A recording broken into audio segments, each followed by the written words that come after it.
समाज के आईना, लोकतंत्र के चौथे स्तंभ, आप तमाम मीडिया बंधु को बहुत बहुत धन्यवाद कि लगातार छात्र के हक अधिकार के आवाज़ को आप लोग कदम से कदम मिलाकर के जन जन तक पहुंचाने का काम करते हैं।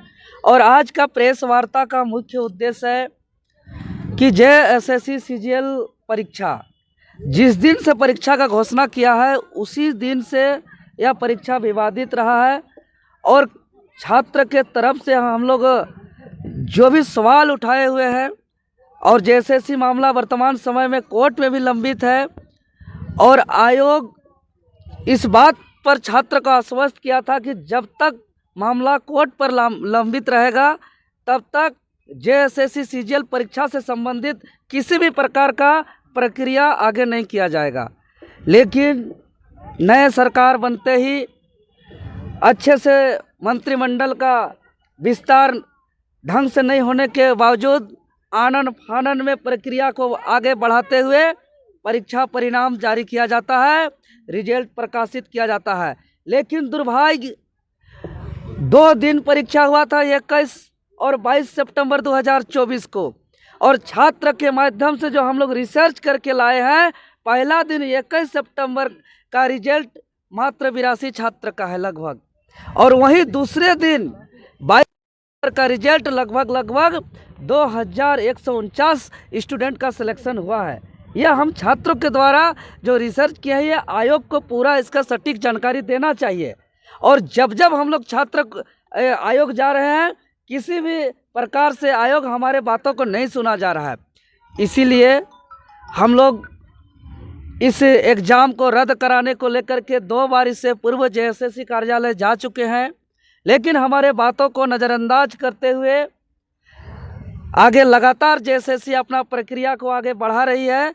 इसीलिए हम लोग पूरे झारखंड प्रदेश के 5 प्रमंडल के 24 जिलों से हम लोग ने सर्वसहमति से निर्णय लिया है कि आगामी 16 दिसंबर 2024 यानी दिन सोमवार को, जिस दिन से जेएसएससी सीजीएल का डॉक्यूमेंट वेरिफिकेशन है, उसी दिन से हम लोग जेएसएससी कार्यालय में हम लोग सब कोई पहुंच करके संवैधानिक तरीके से अपना धरना प्रदर्शन करेंगे। और इस जेएसएससी सीजीएल एग्ज़ाम जो सेटिंग गेटिंग हुआ है, जिसमें विवाद हुआ है, जिसमें छात्र का भविष्य को बर्बाद किया जा रहा है, जो पिछले 10 सालों से मेहनत किया हुआ यह परीक्षा, जिसमें सारे मेहनत को यह आयोग ने पानी में फेर दिया है, सबका सपना को चकनाचूर कर दिया है, वर्तमान को बर्बाद कर रहा है, भविष्य भी इससे बर्बाद होगा। इसीलिए हम लोग ने निर्णय लिया है कि इसको हर हाल में हम लोग बचाएंगे।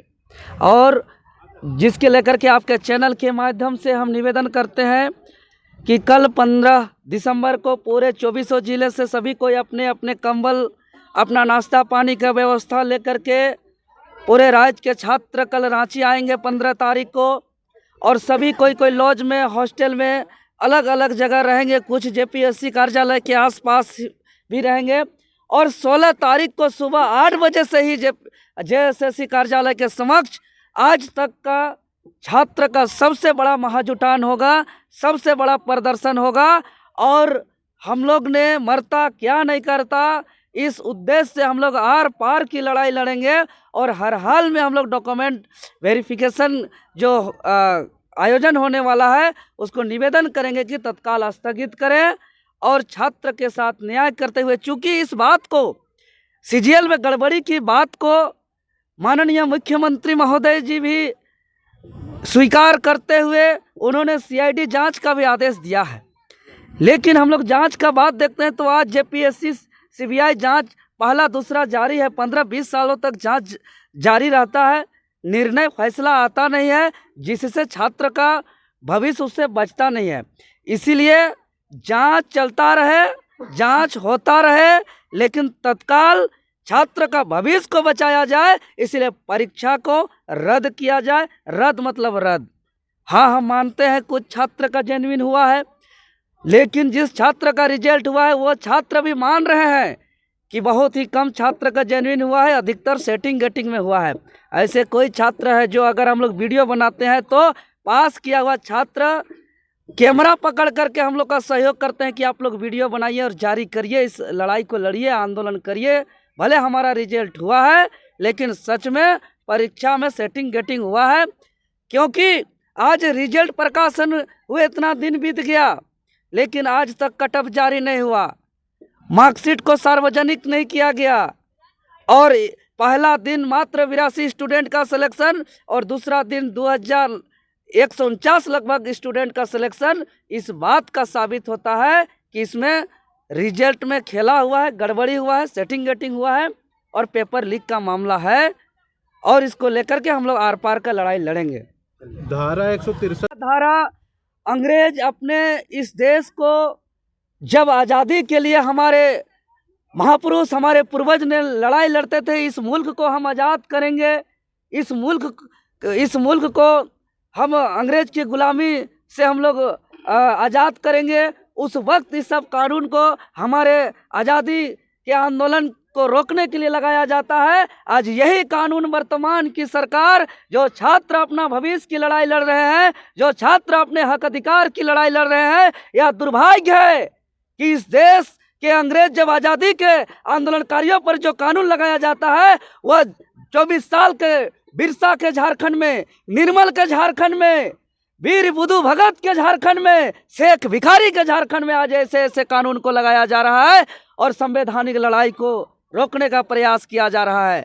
आज देख रहे हैं, कल से नामकुम थाना के माध्यम से पूरे झारखंड प्रदेश से जो 31 जनवरी और 30 सितंबर को आंदोलन में जो गए हुए छात्र थे, उन पर FIR जो दर्ज हुए थे उसको वारंट इशू किया गया है। और हमारे छात्र जो निर्दोष पढ़ने लिखने वाले छात्र के घर में 2-2 पुलिस गाड़ी जा रही है उसको अरेस्टिंग करने के लिए। हमारे कई सम्मानित चेहरा को गिरफ्तार कर किया गया है अभी तक। हालांकि उस बात को हम अभी पूर्णतः उजागर नहीं करेंगे, कुछ मामला है, लेकिन अभी लगातार कल के रात तक में, आज तक में हमारे पास सूचना है कि कम से कम 7-8 साथियों के घर 2-2 पुलिस गाड़ी गया हुआ था। लेकिन एक तरफ दिन दहाड़े कोयला का चोरी हो रहा है, बालू का लूट हो रहा है, नौकरी का चोरी हो रहा है, पेपर लीक हो रहा है, नौकरी को खुलेआम बेचा जा रहा है, वहाँ पे पुलिस प्रशासन और कोई नियम कानून का धारा नहीं रहता है।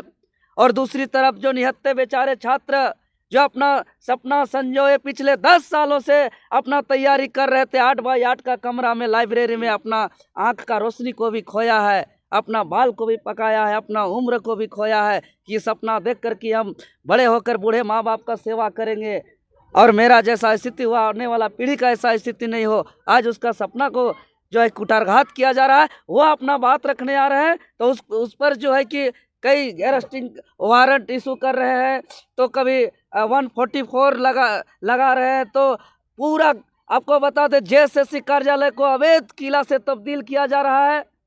ये कब तक चला जाएगा? लाठी डंडा पुलिस का कानून के हवाले से कितना दिन गलत काम कर सकते हैं, कितना को रोक सकते हैं? जितना हमको दबाया जाएगा झारखंडी छात्र को, उतना ही हम लोग एकजुट होंगे।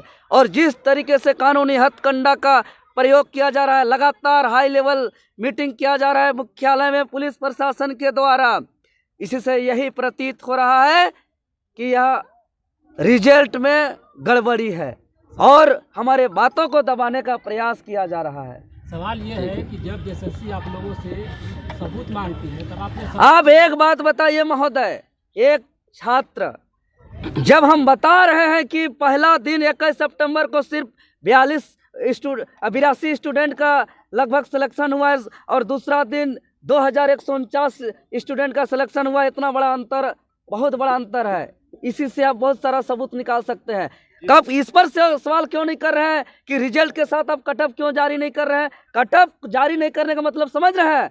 अब मेरे पास कॉल आ रहा है कि 620, 630, 640 नंबर लाने वाले स्टूडेंट का रोल नंबर आज रिजल्ट में नहीं है, वही 530-40 नंबर लाने वाले स्टूडेंट का रोल नंबर आज रिजल्ट में है। लेकिन इसका चैलेंज इसलिए नहीं हो पा रहा है क्योंकि आज कट ऑफ जारी नहीं है।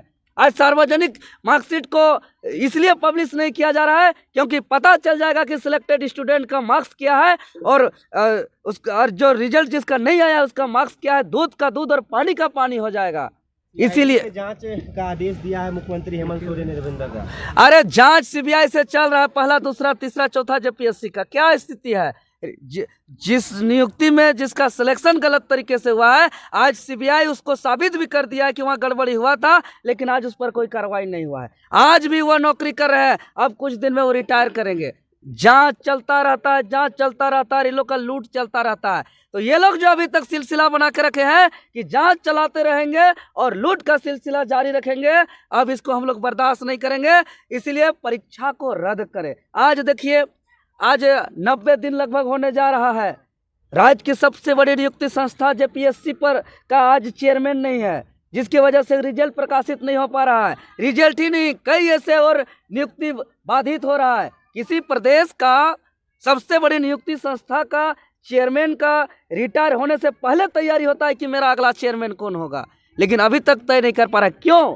क्योंकि ये लोग खोजते हैं कि कौन ज़्यादा सीट सकता है, किस सीट बेच सकता है, किसको हम चेयरमैन बनाएंगे, कि कौन ज़्यादा दामों पर सीट को बेच सकता है, कौन ज़्यादा सीट को सेटिंग गटिंग कर सकता है। ऐसा चेयरमैन का तलाश में है। इसीलिए वर्तमान सरकार पिछले 3 महीनों से लगभग 90 दिनों से एक चेयरमैन ढूंढ के नहीं निकाल पाया है। सरकार इस बार